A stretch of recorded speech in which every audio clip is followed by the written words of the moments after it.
Ces épisodes vont se produire de plus en plus souvent. Des épisodes de chaleur avec des températures ressenties autour des 40 degrés au Québec. Conséquence, pour des milliers d'élèves montréalais, la rentrée a été difficile. Surtout dans les écoles sans climatisation, où la chaleur affecte aussi bien les élèves que les enseignants. Ils ne savent plus quoi faire.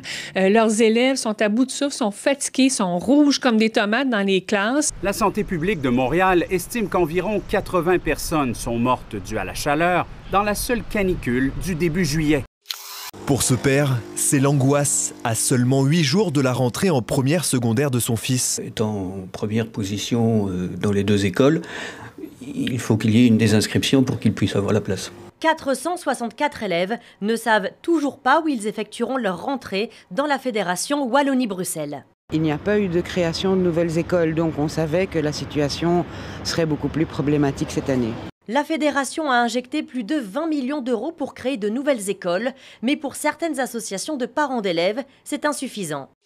Peut-on faire de la propagande religieuse sur des transports publics subventionnés par la collectivité? La question se pose dans la ville de Bienne avec ce verset de la Bible sur les bus.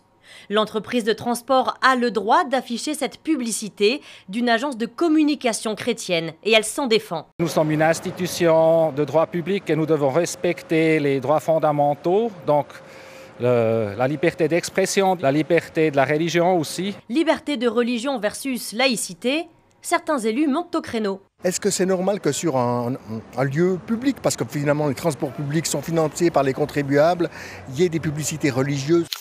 Filmé depuis un chalutier français, on voit ces pêcheurs jeter des projectiles avant d'être percutés par ces navires anglais. Dans la guerre de la coquille, les pêcheurs français reprochent aux Britanniques de piller des gisements de coquilles Saint-Jacques car, dans cette zone côtière de la baie de Seine, les Anglais peuvent pêcher la Saint-Jacques toute l'année. Contrairement aux Français, qui ont fait fuir ce jour-là les Anglais dans les eaux internationales. Comme diraient les collègues, on a gagné une bataille, mais on n'a pas gagné la guerre. Le Brexit pourrait mettre fin à ce problème, car les pêcheurs britanniques n'auraient plus le droit de pêcher dans cette zone-là.